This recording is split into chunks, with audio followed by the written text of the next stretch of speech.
सबसे पहले मुझे बताइए कि पिछली बार कब आपने देखा कि एक व्यक्ति जो लीडर ऑफ ऑपोजिशन के पद पर आसीन है वो सभापति का मिमिक्री करने का काम करते हैं?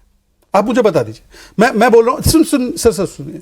चलिए, बीजेपी और कांग्रेस की लड़ाई है, झगड़ा, एक दूसरे के खिलाफ ताने मारते हैं, एक दूसरे को अलग अलग चीजें बोलते हैं। निशिकांत जी ने कुछ राहुल को बोला, राहुल ने निशिकांत जी को कुछ बोला।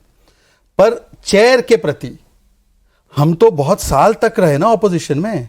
इंदिरा जी ने तो जेल डाल दिया ना इमरजेंसी में, तो आधे विपक्ष 90% विपक्ष को, फिर भी चेयर का इस प्रकार का मजाक उड़ाया गया। आप बता दीजिए सोचकर। दूसरी बात, इलेक्शन कमीशन चुनाव हारते हैं तो इलेक्शन कमीशन केफ और कुत्ता यूज किया जाएगा। नाना पटोले ने, ये किसके प्रति अविश्वास है? ये मोदी जी के प्रति नहीं, ये इलेक्शन कमीशन के प्रति। जुडिशरी अगर संभल में कोई फैसला सुनाए तो आग लगा देगी जुडिशरी, किसके प्रति अविश्वास है? राष्ट्रपति को राष्ट्रपत्नी कहना है, किसके प्रति अविश्वास है? मैं तो कह रहा हूं कि मोदी से लड़ो, शहजाद से लड़ो, बीजेपी से लड़ो। इस लड़ाई को आप देश की संस्थाओं के खिलाफ ले जाते हैं और फिर आपको अगर कोई काउंटर करता है तो आपका अहंकार चरम पर। और आखिरी बात मैं कहना चाहता हूं, आपने बोला कि चलिए उन्होंने तो अब प्रियंका जी के बोलने का भाव समझो, तो अमित शाह जी के भी तो बोलने का भाव समझना चाहिए था। आप 12 सेकंड का काट कर एक फेक नैरेटिव लगाते और खड़गे जी बोलते देश में आग लग जाएगी।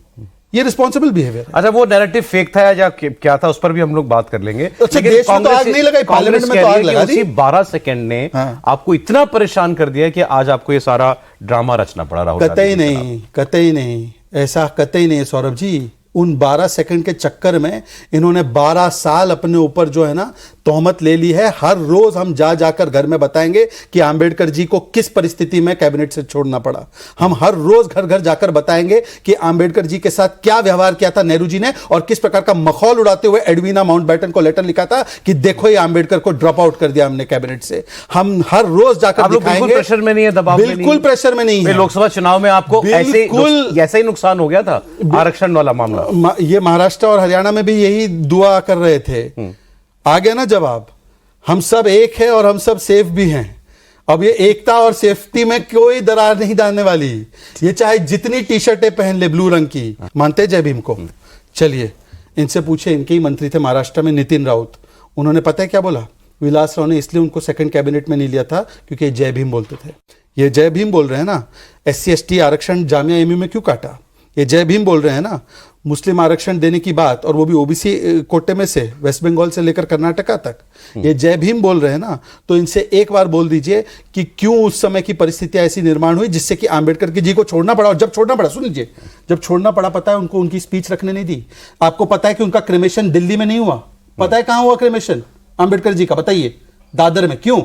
क्योंकि नेहरू जी ने परमिशन नहीं दी। और जो उनके पंचतीर्थ है, चैत्य भूमि, दीक्ष भूमि, जन्मभूमि, महापरिनिर्वाण भूमि, ये किसने डेवलप किया? मऊ से लेकर नागपुर, प्रियंका गांधी ने कैमरे पे कई बार चैलेंज दिया कि मैं बीजेपी के लोगों को चुनौती देती हूं, यहां खड़े होकर जय भीम। ऐसा है, सुनिए, मैं प्रियंका जी को चैलेंज देता हूं। हमें उनके बुलवाने से जय भीम नहीं बोलना है। हम जय भीम का नारा नियत लेकर चलते हैं। पर अगर इनकी जय भीम की नियत थी तो एक भी SC/ST समाज से इन्होंने क्यों नहीं प्रधानमंत्री बनाया?